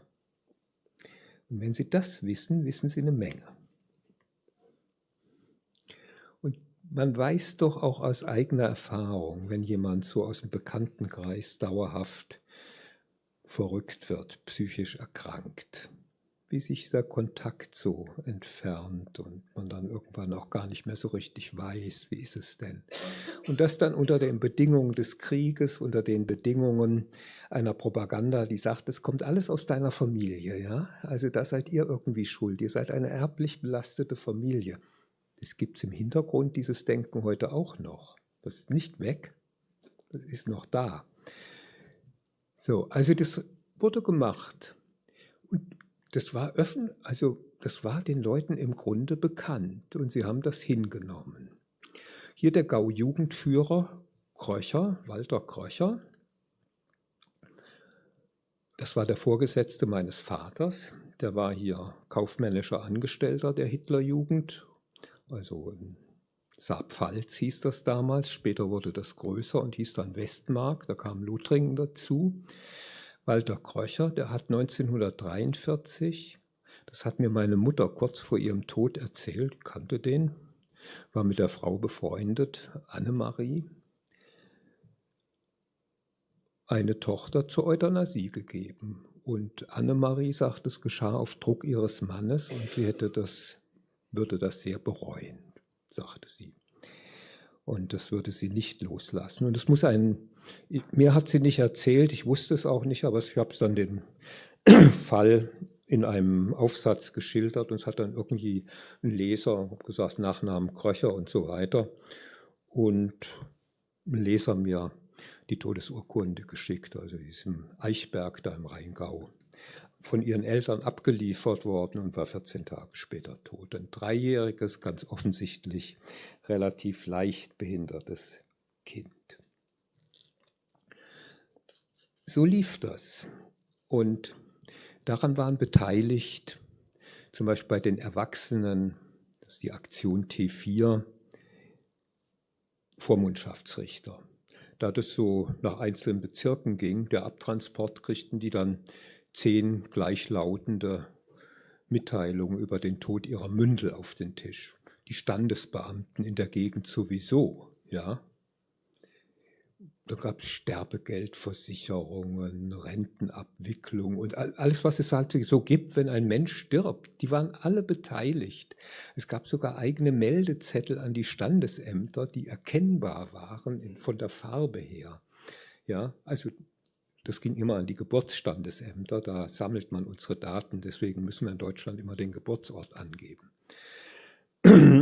Und von den 1200 Vormundschaftsrichtern im Deutschen Reich hat einer protestiert. Ja, Lothar Kreisig in Brandenburg an der Havel, Protestant, Anzeige wegen Mordverdachts gestellt. Das war 1940. Der wurde bis Kriegsende bei vollen Bezügen beurlaubt. damit das Ganze weiterläuft und pflegte seinen Garten und gründete danach die Aktion Sühnezeichen. Alle anderen Vormundschaftsrichter haben mitgemacht. Sämtliche deutschen Psychiater und Neurologen wurden eingeweiht und versammelt in Berlin. Ja, einer, Professor aus Göttingen, der für die Zwangssterilisierung war, sagte, das geht zu weit, das kann ich nicht mittragen. Das war der Einzige. Dann hat man ihn gebeten, die Sitzung zu verlassen, und er ging. Er blieb Professor bis zum Schluss, kein Problem. Der Deutsche Gemeindetag machte eine Sitzung im April 1940. Die Tagesordnung wird auf der Sitzung bekannt gegeben. Und da waren also die Oberkreisdirektoren, die Oberbürgermeister und so weiter eingeladen. Das waren mindestens 500 Leute. Denen wurde von der Kanzlei des Führers das Programm genau erklärt. Ja. Es gibt ein Protokoll, das einer hinterher selber geschrieben hat. Ja, in allen Details. Und das lief. Und dass das lief, hat in der Führung, wenn das möglich ist, die Überzeugung bestärkt, da können wir weitermachen. Und seit dem Krieg gegen die Sowjetunion ändert sich das alles radikal und damit sind wir gleich am Ende. Bis dahin ist es so stabil durch die Siege über Frankreich und dass das alles so schnell geht und dass die Versorgung gut ist und dass man eigentlich den Krieg nicht merkt. Also wir haben mit dem Krieg gegen Polen, Norwegen, Benelux, Frankreich, haben wir 60.000 eigene Gefallene. Das ist gemessen am Ersten Weltkrieg und der Schnelligkeit dieser Aktion fast nichts nach damaligen Maßstäben. Im ersten Monat des Krieges gegen die Sowjetunion haben wir dann sofort 60.000 eigene Gefallene und jeden Monat. Und das geht so weiter, das wird immer mehr. Und was ändert sich da? Da ändert sich mit einem Schlag die Massenbeteiligung an Verbrechen. Weil wir fallen in der Sowjetunion, also wir die Deutschen, ja, also nicht die Nazis, sondern die Deutschen, mit einem 3,5 Millionen Mann hier ein. Und von diesen 3,5 Millionen Mann ist höchstens ein Drittel NSDAP-Mitglied. Also aus der NSDAP-Mitgliederkartei erfahren Sie wenig, ja, über konkrete Mitbeteiligung, Mitwissen.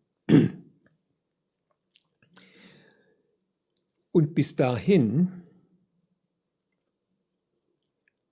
haben wir also 60.000 Geisteskranke ermordet in Deutschland, maximal 3.000 Juden, davon 2.000 im Rahmen der Euthanasie, weil wenn da stand jüdisch, und das wurde gefragt, wurden die ohne medizinische und sonstige Diagnostik alle ermordet. Ja, das ist also der erste Mord aufgrund der Definition jüdisch. Aber jetzt mehr als 1.000 Juden sind gewalttätig nicht bis zum Sommer 1941 in Deutschland umgekommen und Österreich. Vielleicht 500, 600, 700 Regimegegner, man hat dazu hohe Vorstellungen. So, und in Polen gab es Kriegsverbrechen, in den westlichen nordeuropäischen Ländern eigentlich noch nicht. Das war europäischer Normalkrieg. Da hat man sich so nach Haager Landkriegsordnung im Wesentlichen benommen. In Polen immerhin 150.000 ermordete Zivilisten, die Hälfte davon etwa Juden, die andere Hälfte polnische Intelligenz, also Bürgermeister, Priester, Rechtsanwälte, Journalisten und so weiter, um dieses Volk zu dekaputieren und zum Arbeitsvolk zu machen. 150.000 ist viel, also stellen Sie sich mal vor, Putin würde das gerade mal machen. Aber gemessen am Ende ist es ganz wenig. Auf dem Territorium von Vorkriegspolen, das ja weit Richtung Ukraine reichte, also die heutige Ostgrenze ist ja die des Hitler-Stalin-Paktes im Wesentlichen, das in die Ukraine hinein nach Litauen reichte, auch Weißrussland sogar ein Stück weit, waren bei Kriegsende 3 Millionen Juden ermordet und 2 Millionen christliche Polen, also 5 Millionen. Dagegen ist jetzt 150.000 eben doch nicht viel. So, mit dem Krieg gegen die Sowjetunion ändert sich das schlagartig. Die Deutschen marschieren da ein. Das soll bis zum Oktober beendet werden. Hitler weiß nach 4 Wochen, das wird nicht klappen. Und bis zum Jahresende, also binnen eines halben Jahres, haben die Deutschen dort 900.000 Juden erschossen. In diesem Territorium. Und 1,4 Millionen sowjetische Kriegsgefangene zu Tode gebracht. Durch Erschießen, durch Frost und Hunger und Verdursten im Sommer. Und zwar vorsätzlich. Das beschreibe ich hier. Und ich beschreibe auch anhand von Feldpostbriefen, auch da haben Sie riesige digitale Möglichkeiten heute. Also wie das bekannt war, wie das reflektiert wurde, was dazu gesagt wurde. Und es geschah, um die deutsche Ernährungsbilanz nicht zu belasten, auch den Vormarsch, das Tempo zu halten, weil jeder Gefangene hemmt den Vormarsch. Also als mein Vater dann an die Ostfront kam als Leutnant, Reserveleutnant, im ersten Gefecht ist er schwer verwundet worden. Nahkampf, da schleppen die eben, der ist 35 noch so quasi nach der Haager Landkriegsordnung ausgebildet worden, schleppen die eben 2 russische Gefangene an und die sagt er, ja, die sperrt er da mal in den Keller eben, stellt einen davor und sagen die, wieso, die hauen wir hier auf den Düschel. Und danach war er selber getroffen und weiß nicht, wie es ausgegangen ist. Aber man darf annehmen, den wurde auf den Düschel gehauen. Und das geschieht mit einer Selbstverständlichkeit. Und das ist keinem dieser Soldaten entgangen. Das heißt, und dann sind noch ungefähr 250.000 Zivilisten, also nichtjüdische Zivilisten, in diesen ersten 6 Kriegsmonaten erschossen worden von Deutschen. Also Kolchosvorsitzende in der Sowjetunion, Bürgermeister, alles unter dem Obertitel Kommissare, Leute, die irgendwie störten, die Insassen ganzer Heilanstalten, sobald die Wehrmacht sagte, dieses Gebäude brauchen wir jetzt, das brauchen wir als Kommandantur und so weiter, das ist so schön fest. Das waren pro Tag 12.000 Nichtkombattanten, die die Deutschen ermordet haben. Und das war nur der Anfang. Das war nur der Anfang. Das ging 1942 noch deutlich stärker weiter. Und das hat sich keinem dieser 3,5 Millionen Soldaten verborgen. Keinem. Das geht einfach nicht. Ja? Das wusste jeder. Und darauf basiert dann die Propaganda. Ab Herbst 1941 heißt die Propaganda, die Brücken sind abgebrochen. Es gibt nur Sieg oder Niederlage. Mit anderen Worten, wenn die Gegner das mit uns machen, was wir mit ihnen gerade machen, bleibt von uns bzw. euch, die ihr das macht, sowieso nichts übrig. Es geht darum, die Leute in die Mitschuld zu ziehen. Und das geschieht, das ist das ganze letzte Drittel dieses Buches. Es geschieht systematisch und von oben herab. Einer, der das ganz klar gesehen hat, ist Thomas Mann. 1941 im November in seinen BBC-Reden. Der versetzt sich da rein. Also der sitzt ja irgendwie in Kalifornien, also 10.000 Kilometer weit weg, aber ist gut informiert und hört auch die Reden und so weiter, beschafft er sich alles. 41, da geht es erst los, ja, auch im Bewusstsein der Leute. Das Unaussprechliche, das in Russland, das mit den Polen und Juden geschehen ist und geschieht, wisst ihr. Wollt es aber lieber nicht wissen, aus berechtigtem Grauen vor dem ebenfalls Unaussprechlichen, dem ins Riesenhafte gewachsenen Hass, der eines Tages, wenn eure Volks- und Maschinenkraft erlahmt, über euren Köpfen zusammenschlagen muss. Eure Führer, die euch zu all diesen Schandtaten verführt haben, sagen euch, nun habt ihr sie begangen, nun seid ihr unauflöslich an uns gekettet, nun müsst ihr durchhalten bis aufs Letzte, sonst kommt die Hölle über euch. Und die Führer selbst haben das auch so gesehen. Und auch den Bombenkrieg, das sahen sie als vorteilhaft an. Wissen Sie, was Goebbels dazu schreibt? Die Leute legen sich eine innere Hornhaut zu. Sie werden verfügbar und dumpf und stumpf. Also ich kann besser mit denen machen, was ich will. Und das kann man sich sofort vorstellen. Stellen Sie sich vor, eine Frau hat 2, 3, 4 Kinder und ist nur 2-mal in der Woche oder einmal in der Woche im Bombenkeller mit denen, die Nacht über. Der Kalk rieselt, nebenan wackeln die Häuser. Und irgendwie, dann hat sie noch eine Mutter in einer anderen Stadt, der geht so ähnlich. Und von ihrem Mann an der Ostfront hat sie schon mal 8 Wochen nichts gehört. Außer, dass in der Zeitung steht, da seien wichtige Kämpfe, die also uns dem Endsieg jeden Tag näher bringen. Die ist ganz reduziert in ihren Wahrnehmungen. Ja? Die kümmert sich nur noch ganz eng und das kann man sich sofort vorstellen. Ja?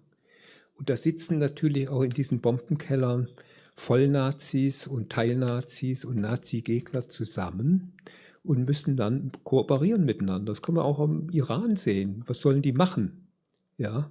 Die bilden, um es mit einem Wort aus seinem mündlichen Bericht zu sagen, eine tadellose Luftschutzgemeinschaft. Das schweißt zusammen nach innen, so ein Angriff. So, ja, die Führer selbst sagen auf einer Gauleiterkonferenz, ja, es war nicht immer leicht, die Liquidierung, 43, die Liquidierung der Juden durchzustehen, da es bis in die höchsten Stellen der Partei, des Staates und der Wehrmacht Menschen gab, die für die Juden intervenierten. Das stimmt. Doch wenn wir im Inneren des Reiches Ruhe haben wollen, so musste die Judenfrage einer klaren Lösung zugeführt werden. Es ist heute, im Oktober 1943 nach dem Abfall Italiens, als sicher anzunehmen, dass diese klare Lösung mit dazu beiträgt, die Widerstandskraft des deutschen Volkes zu stärken. So haben die untereinander geredet. Und die Propaganda, das kann ich Ihnen, die habe ich ediert mit meinen Frankfurter Studenten, diese Rede. Das ist die Erntedankrede von Göring 1942. Es war ein großes Ereignis. Und immer, also Erntedank und Reichsnährstand und so weiter, das wurde sehr gefeiert. Ja. Am 4. Oktober 1942, das war der erste Tag der 3-tägigen Hochzeitsreise meiner Eltern. Dann ging es an die Ostfront für meinen Vater. Da sagte er, also wenn in Deutschland wird in diesem Krieg niemand hungern, wenn, dann hungern diesmal die anderen. Das geschieht auch. Und dann kommt er plötzlich, und meine Eltern haben diese Rede gehört während ihrer Hochzeitsreise. Ich habe meine Mutter gefragt und das mit dem, dass man mehr zu essen kriegt, das wusste meine Mutter noch sofort auf Anhieb. Ich habe ihr nichts weiter erzählt, habe gesagt, erinnerst du dich an diese? Ja, ja. Er hat gesagt, wir kriegen jetzt mehr zu essen, das fanden wir gut. Und darin mag sich keiner täuschen, dann plötzlich am Schluss, ja, ist immer am Schluss. Und nachher ankommen und sagen, ich bin immer ein guter Demokrat gewesen, ich habe nur notdürftig mit diesen gemeinen Nazis, Der Jude wird euch die richtige Antwort geben, ganz egal, ob ihr ihm vorwinselt, ihr seid der größte Judenverehrer oder der größte Judenhasser. Er wird den einen und wie den anderen behandeln, denn seine Rachsucht gilt dem deutschen Volk. Und da kann der eine erklären, er wäre Demokrat oder Plutokrat oder Sozialdemokrat oder Kommunist oder Nazi, das ist ganz wurscht. Der Jude sieht nur den Deutschen und darüber macht euch keine falschen Vorstellungen. Zu dieser Art Propaganda finden Sie seit Ende 1941 Hunderte, wenn nicht Tausende Dokumente, wenn Sie danach suchen. Und das hängt damit zusammen, dass die Deutschen wussten, ahnten, nicht genau in allen Einzelheiten, aber das sieht man an den Tagebüchern, Briefen ganz genau, was da ist. Und deswegen haben sie wirklich bis zum Schluss gekämpft. Als die Rote Armee den Ostrand von Berlin erreicht hat, am 16. April 1945, haben die 14 Tage gebraucht bis zum Brandenburger Tor und zur Kanzlei des Führers. Auf dieser Strecke sind Ende April 1945, da war doch irgendwie alles klar, 80.000 sowjetische Soldaten gefallen. 80.000. Und 95.000 Deutsche und etwa 30 Zivilisten dazwischen gekommen und zu Tode gekommen. 30.000. Wahnsinn, wie kann man das machen? Nach dem 20. Juli 1944, also dem gescheiterten Attentat, sterben noch 36% der deutschen Soldaten im Zweiten Weltkrieg. In den letzten 9 Monaten. Jeden Tag 9.000. Die machen bis zum Schluss weiter. Und das ist hier, die Gründe habe ich Ihnen gerade vorgelesen, das Mitwissen. Auch die Judendeportation, es war immer öffentlich, bei Tag. Die Leute sollten es alles sehen. Es war ein Prinzip. Sie sollten mit hineingezogen werden und das ist gelungen und hat funktioniert. 73% der Luftkriegsschäden in Deutschland sind nach dem 20. Juli 1944. Auch die größten Angriffe auf Saarbrücken sind erst im Oktober 1944 dann. Aber Städte wie Würzburg, Freiburg im Breisgau, Dresden, Chemnitz, Magdeburg, Hildesheim, ich könnte Ihnen 30, 40 nennen, sind erst in dieser Phase untergegangen. Und ich glaube, hier ist der Schlüssel. Und ich versuche eben zu zeigen, es gibt große Kapitel natürlich über Propaganda oder wie man die katholische Kirche klein gekriegt hat und so weiter, zu zeigen eigentlich, wie Menschen, die sich von uns nicht wesentlich unterschieden haben, in einen solchen verbrecherischen Sog gezogen werden können. Und dazu gehören natürlich 2. Die einen, die sich das mit sich machen lassen und die anderen, die es vorantreiben. Aber die sich mit sich machen lassen, die, finde ich, sind dafür, wenn man daraus lernen will, das Wichtigere. Ja, und damit bin ich beim Gedenkwesen kurz. Da haben wir auf der einen Seite immer die ganz Bösen. Die machen die KZs, die Gaskammern, Topographie des Terrors, Sicherheitsdienst, Gestapo. Und auf der anderen Seite das Angebot, sich mit den Opfern zu identifizieren. Ist nicht falsch, ich habe auch schon Stolperstein verlegt. Und auch schon Bücher in die Richtung geschrieben, kleine. Marion Samuel ist genannt worden.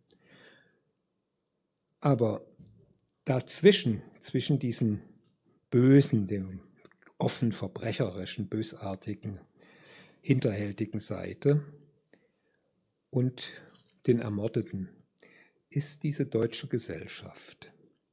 Und das müsste mehr als bisher unser Thema werden. Erstmal vielen Dank.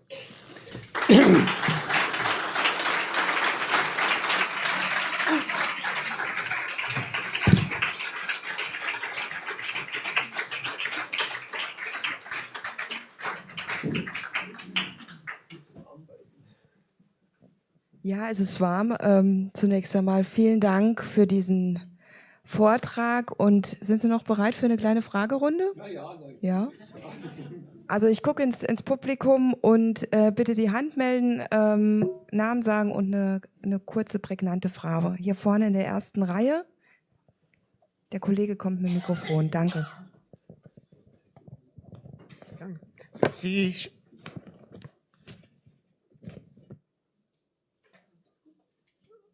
schreiben, dass 1933 die Jugend und die jugendliche Intelligenz zur NSDAP gestoßen ist. Wie sehen Sie heute das im Vergleich zur AfD?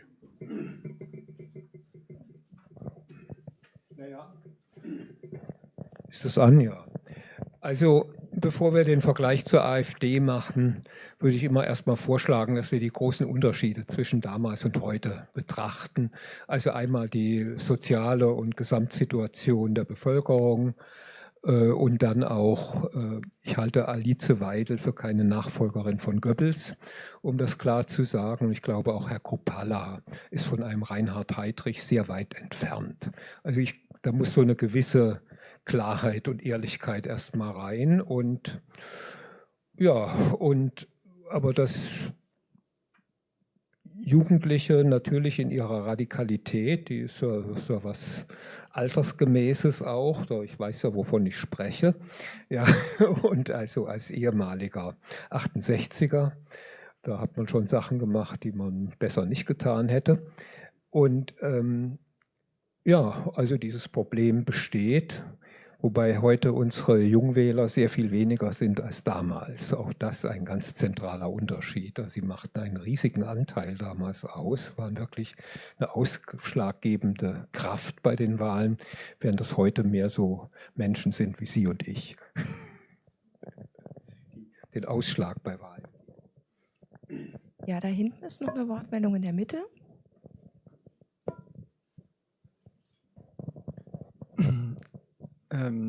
Das Thema war heiß, das Wetter auch. Hier hat die Klimaanlage gefehlt und das Wasser, aber vielleicht für das nächste heiße Thema zu bedenken. Danke für den Veranstalter, danke, dass Sie hier sind, danke, dass ich hier dabei sein könnte.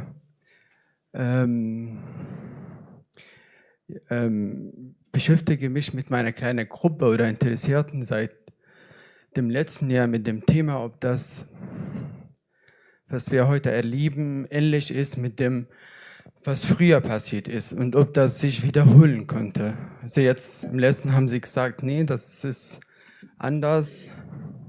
Aber das, was Sie heute mir gesagt haben, hat das nochmal in meinem Kopf bestätigt, dass das viel ähnlich ist. Gerade mit der wirtschaftlichen Krise, mit dem Anstieg der AfD, mit dem Anzug dieser politischen Sachen, die das Volk anziehen. Und ich glaube, diese radikalen Gruppen entwickeln sich mit der Zeit. Genauso wie die Viren oder wie Bakterien. Die werden irgendwann resistent und die entwickeln sich. Und das heutige Gruppe oder radikale Gruppe in Deutschland entwickelt sich irgendwie sehr weit, sodass die Leute nicht mehr merken, dass das ungefähr das Gleiche ist wie früher. Und Sie haben noch etwas gesagt, von Demokratie kommt, also gibt es kein Hitler oder so haben Sie so gesagt, Ich oder? habe gesagt, dass die Demokratie eine Voraussetzung für den Erfolg Hitlers war. Das ist für mich wirklich in meinem Kopf ein moralisches Dilemma. Ich weiß nicht, wie Sie mir helfen können. Muss ich jetzt gegen Demokratie sein, wirklich, damit so kein Hitler nochmal entsteht? Oder soll ich nochmal, ich weiß nicht, soll ich nochmal sagen, okay, ihr habt die ganze Freiheit, macht, was ihr wollt, vielleicht ist er wieder da. Wie soll man mit diesem moralischen Dilemma umgehen? Naja, also ich habe nur gesagt, oder das meine ich so, man soll sich klar machen, ja, dass es Ursachen für den Erfolg Hitlers und der Nationalsozialistischen Partei gibt, die nicht nur in den dunklen Ecken unserer Geschichte sind. Und das ist das, und da haben Sie ja recht, sind Konstellationen, die es immer geben kann. Ich habe das ja am Bevölkerungsüberschuss, also an den vielen jungen Leuten, an den neuen Bildungschancen, die ganz allgemein wurden und demokratisiert wurden, systematisch, so ungefähr seit der Jahrhundertwende und für viele eine bessere Zukunft erhoffen ließen. Das sind alles positive Voraussetzungen, die dann plötzlich, ohne dass es die Beteiligten jemals gewollt haben, die das gemacht haben, diese Fortschritte, konfrontiert werden mit einer historischen Situation, die heißt Weltwirtschaftskrise, die so schlimm nur in Deutschland und in den USA verlaufen ist damals. Und da kann sowas entstehen. Also das Böse kann auch aus dem Guten gefördert werden. Das kann stattfinden. Das ist historisch möglich. Das will ich einfach klar machen, dass man diese Konstellation auch sieht. Und wenn Sie sagen Gegenwart, ich würde das weiterfassen. Also wir sind heute,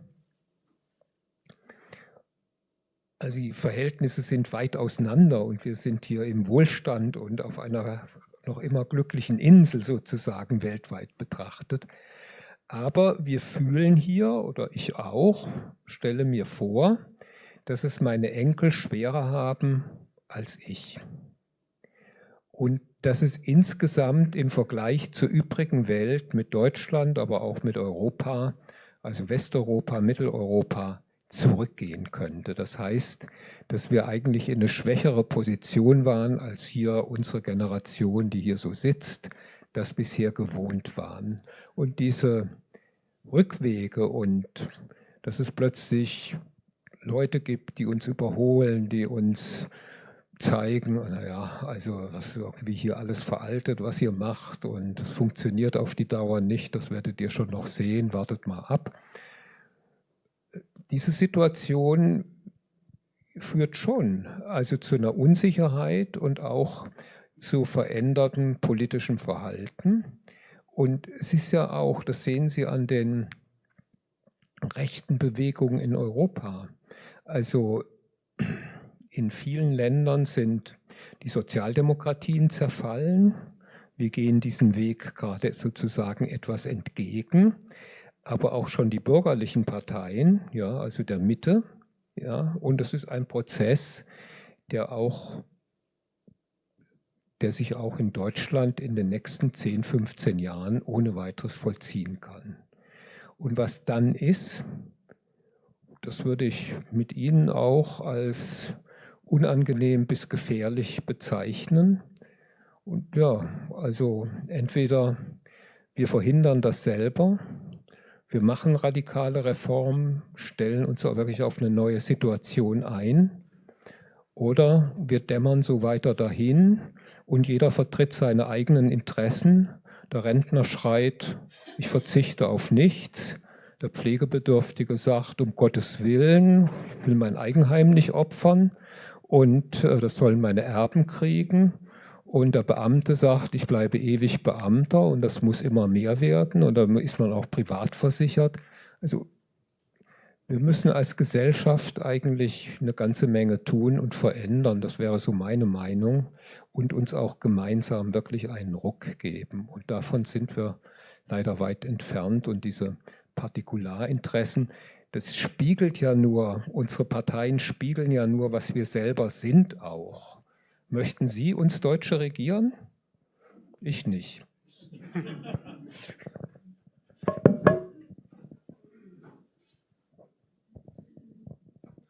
Hallo, mein Name ist Albrecht Buschmann. Vielen Dank, Herr Ali, für den tollen Vortrag, für das tolle Buch. Am Ende heben Sie sehr stark darauf ab, dass es nicht die Industrie, das Kapital ist, das den Nationalsozialismus als Steigbügelhalter genommen hat oder so, sondern dass es umgekehrt war, dass die nationalsozialistische Führung die Zügel straff geführt hat. Wenn ich mir das Ergebnis anschaue, also was ist nach 1950 die Kapitalverteilung, zumindest in Westdeutschland, ist das Großkapital aber doch ganz gut weggekommen. Es gibt Krupp, es gibt Thyssen, es gibt hier Röchling, die schaffen es alle irgendwie, große Teile ihrer Vermögenswerte, die sie auch in den 30er, 40er Jahre akkumuliert haben, irgendwie zu behalten. Und der französische Historiker Johann Chapuzot hat da vor kurzem auch ein Buch zugeschrieben, in dem er die These vertritt, eigentlich hat die deutsche Industrie es geschafft, sich mit diesen Nazis sehr gut ins Einvernehmen zu setzen, beziehungsweise sie auch so zu instrumentalisieren, dass sie immer einen guten Schnitt gemacht haben. Ich frage mich, warum. Ich bin kein Historiker, ich bin nur Literaturwissenschaftler. Aber warum ist Ihnen so wichtig, dieses Kräfteverhältnis so rum zu sortieren? Naja, was heißt hier nur Literaturwissenschaftler? Das ist ja auch ein ehrbarer Beruf. Und, naja, erstens, also wenn man da so ein Buch schreibt, schreibt man natürlich auch in die Lücken hinein, die man erkennt beim Schreiben. Das werden Sie in Ihrem wissenschaftlichen Denken und Handeln gar nicht anders machen als ich. Da werden Sie nämlich gucken, was ist ein bisschen komisch an der und jener literaturhistorischen Betrachtung oder These und dann gucken, dass Sie da selber. Und ich habe Ihnen ja schöne Beispiele genannt mit den Dividenden und so weiter und mit der Körperschaftssteuer und das könnte ich noch ganz viel dazu erzählen. Ich habe Ihnen vieles erspart heute und da ist erstmal die Frage, warum wird darüber in der deutschen Historiographie nicht gesprochen? Und meine These ist, das hat alles damit zu tun, und das finde ich menschlich berechtigt und verständlich, dass man die Schuld an dieser Sache auf möglichst kleine Gruppen konzentrieren will. Also der Österreicher sagt, das waren die Reichsdeutschen, das waren wir nicht. In der DDR sagte man, das war das Monopolkapital und es wohnt im Westen und so.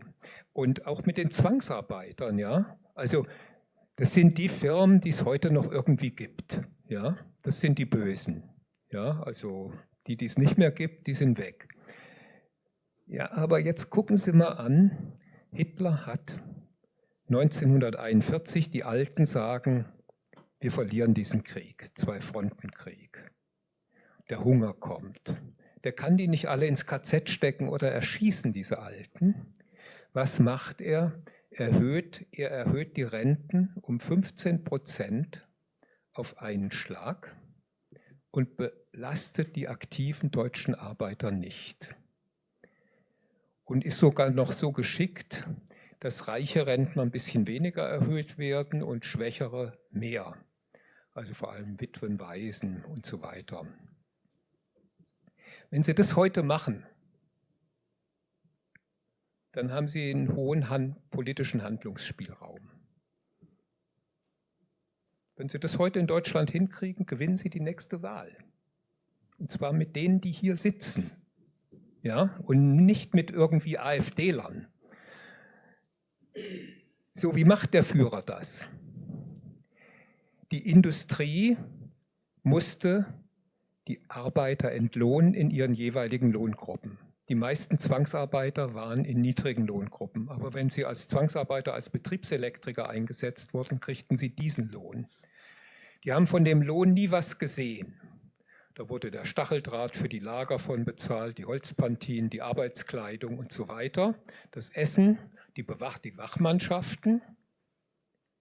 Und sie mussten doppelte Abgaben an die deutschen Sozialkassen entrichten von diesem Lohn. Das mussten die Unternehmer überweisen, mit den Unternehmensbeiträgen dazu, ja, ohne dass diese Arbeiter jemals Ansprüche gehabt hätten an irgendwas, an die Krankenkasse, an die Rentenversicherung oder irgendwas. Und davon ist das bezahlt worden. Wer hat nun von der Zwangsarbeit profitiert? Röchling oder alle Senioren im Saarland? Beide haben profitiert. Und weil Sie das nicht betrachten wollen, betone ich es so stark.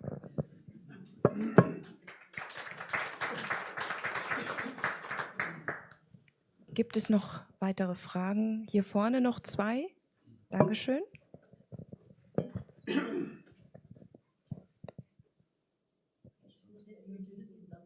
Ich sehe nicht.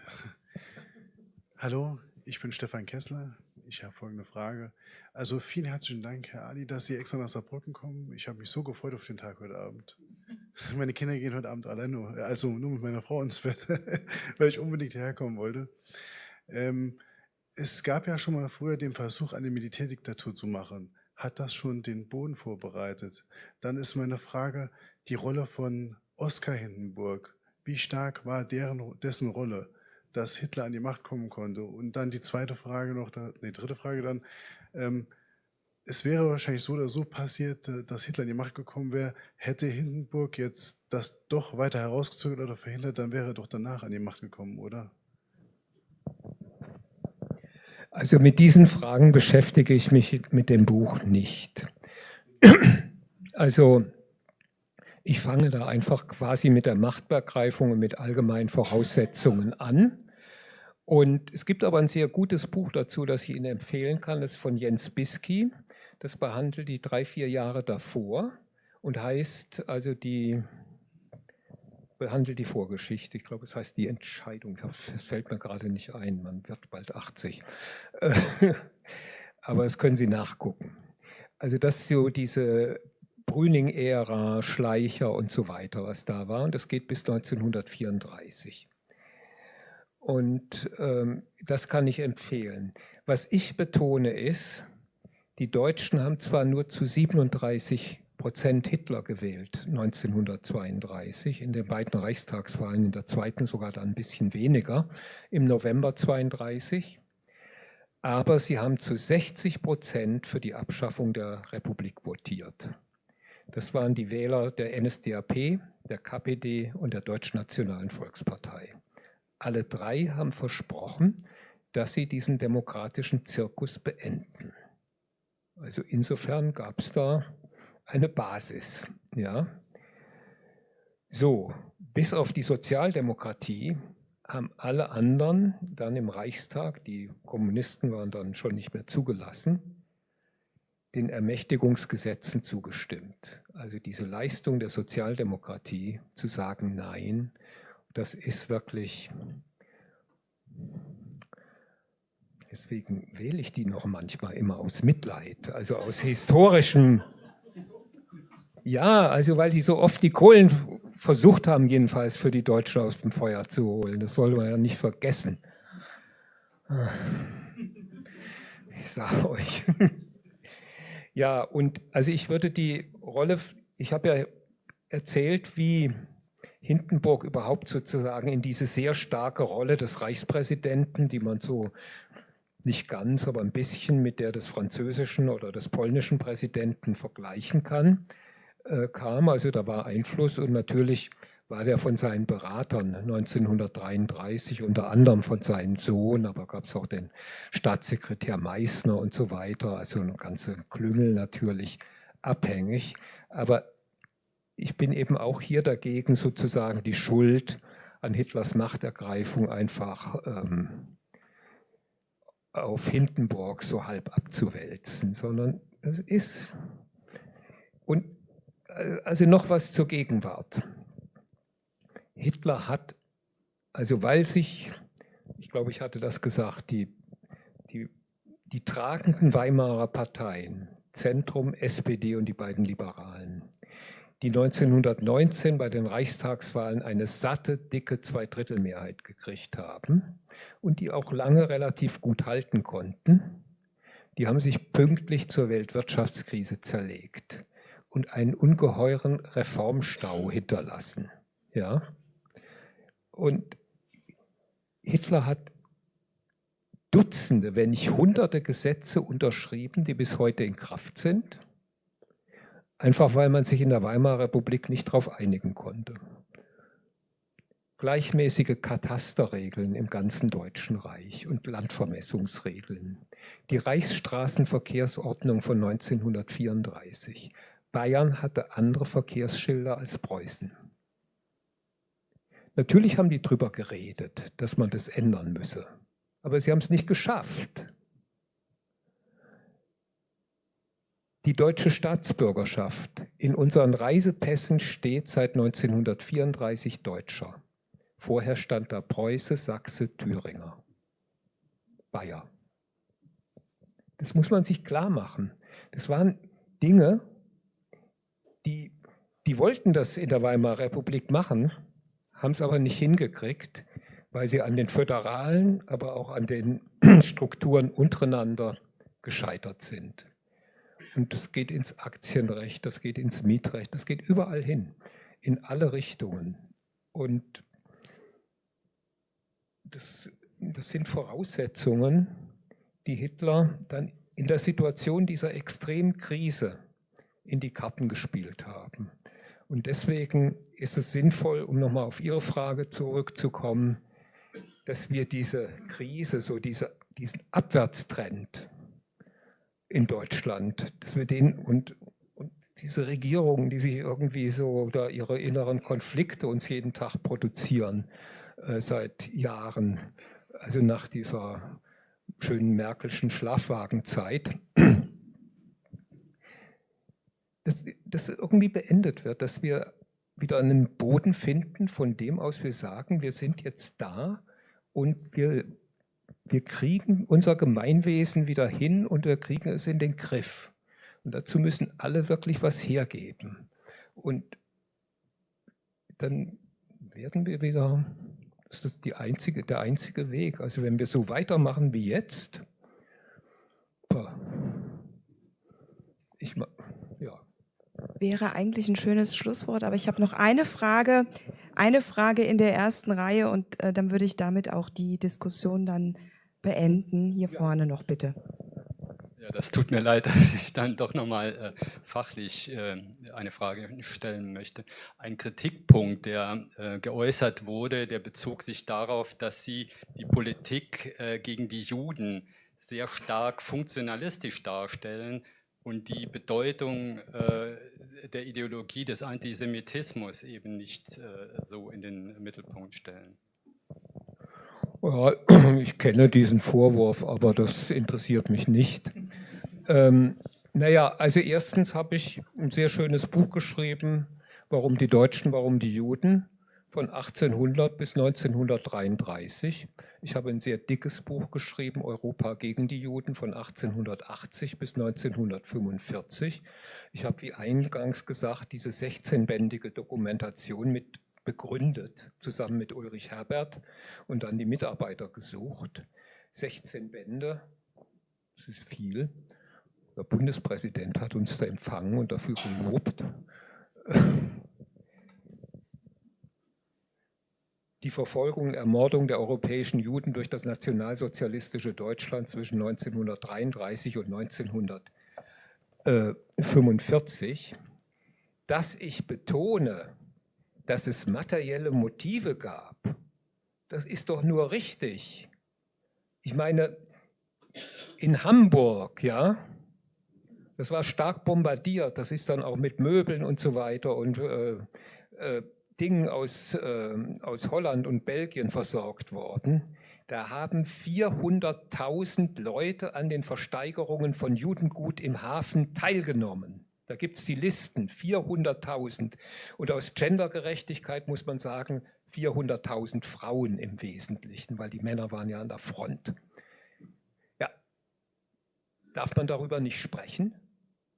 Darf man nicht sagen, die Enteignung der Juden im Jahr 1938, Anmeldung des jüdischen Vermögens, das waren 7,5 Milliarden Reichsmark bei Reichseinnahmen von 18 Milliarden. Darf man das nicht wissen? Muss man sich damit nicht beschäftigen? Also wenn solche Mittel plötzlich, die Leute haben das hingenommen. Das Eigentum der Juden, der Deportierten, ich bin gerade da an der Neuausgabe dieses Buches von H.G. Adler beteiligt, Der verwaltete Mensch, da geht es um die Deportation der Juden in aller Öffentlichkeit. Und das ist der einzige Gestapo-Bestand in Würzburg, also für den ganzen Regierungsbezirk Unterfranken, der sich erhalten hat. Ja, wo man die ganze zentrale und örtliche Dokumentation zusammen hat. Das Eigentum überall, auch hier in Saarbrücken. Bei den armen Juden wurde es auf dem Treppenabsatz versteigert. Ja, beziehungsweise wenn die weg waren, wurde da eingebrochen und was rausgeholt. Für die wohlhabenden Juden haben die Gerichtsvollzieher beziehungsweise Auktionshäuser Anzeigen geschaltet. Stets wurde da gesagt, Versteigerung aus nicht arischem Eigentum. Die Leute sollten wissen, was sie tun. Sie sollten das wissen. Das hat sie in die Fänge dieses Regimes gebracht. Das haben auch Kommunisten, haben sich da beteiligt. Gibt es schöne Dokumente. Ja, wenn ich mir das jetzt nicht hole, dann macht es jemand anders. Die sind ja sowieso weg. Was soll ich denn machen? Und im Krieg, Sie wissen durch die Inflation, Sie müssen das Geld, was Sie übrig haben, Konsummittel sind knapp, also konsumtive Ausgaben können Sie wenig machen. Sachmittel, also Sachwerte, bloß nicht zu viel Geld auf dem Konto haben. Das machen die Leute und so ist es gewesen. Und darüber zu reden, und ich meine, das ist inzwischen, ist das ja Standard. Also ich betone das gern und auch der Antisemitismus hat seit jeher und auch der Antijudaismus im Mittelalter und die Pogrome immer eine materielle Seite. In Deutschland war der soziale Aufstieg der Juden wesentlich schneller als der christlichen Mehrheit. Ja, das können Sie alles gucken. Und sie waren die wesentlich besseren Steuerzahler im Durchschnitt. Da war was zu holen. Und das wird hier dargestellt. Und ja, und davon lenkt der Begriff Nazi-Ideologie immer ab. Das verdeckt der Begriff Nazi-Ideologie oder das war der Rasse-Antisemitismus. Ja, wie sah das denn genau aus? Wie haben sich die Leute verhalten? Das fängt ja schon 1933 an. Da werden mit dem Berufsverbot im öffentlichen Dienst, da werden in Berlin 1200 Lehrerstellen frei. Also im Schuldienst. An den Universitäten zwischen 15 und 25% der Dozenturen. Das sind doch nicht nur Nazis, die diese Stellen übernehmen. Das schafft Loyalitäten, das schafft Aufstiegsmöglichkeiten, da rücken dann andere nach, weil unten wieder was frei wird. In der Zeit von Stopp. Die Leute verhalten sich nicht anders als hier irgendein sitzengebliebener Privatdozent an der Universität hier, wie heißt das da, in der Nähe, wie heißt denn das? Bitte? Universität des Saarlandes, die gesehen haben, jetzt werden die DDR-Universitäten abgewickelt, da könnte ich ja noch Professor werden. Das waren keine Antikommunisten, die unbedingt Honecker niedermachen konnten und das SED-Volk verwünschten. Die haben einfach eine Chance benutzt, und zwar in großer Zahl. Ja? Und reden darüber auch nicht gerne. Und irgendein sitzen gebliebener Regierungsrat, der irgendwie Oberregierungsrat werden konnte da drüben, warum denn nicht? Ja? Also sich vorzustellen, dass das immer alles so mit Hass einhergehen muss, aber wenn man so eine Stelle übernommen hat, dann muss man irgendwie bis an sein Lebensende sagen, dass die in der DDR zu doof waren für diese Stelle. Was nicht der Fall gewesen wäre. An dieser Stelle dann aber der wirkliche Schlusspunkt. Dankeschön, Götz Ali.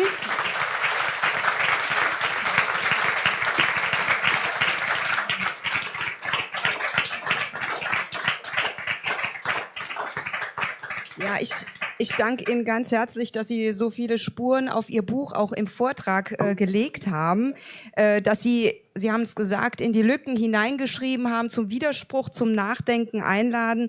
Großes Dankeschön auch aus dem Online-Bereich an Ihren Vortrag.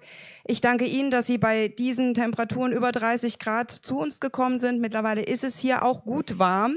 Bevor Sie runtergehen und sich was zu trinken holen, da ist der Büchertisch der Buchhandlung St. Johann. Götz Ali wird auch gerne signieren.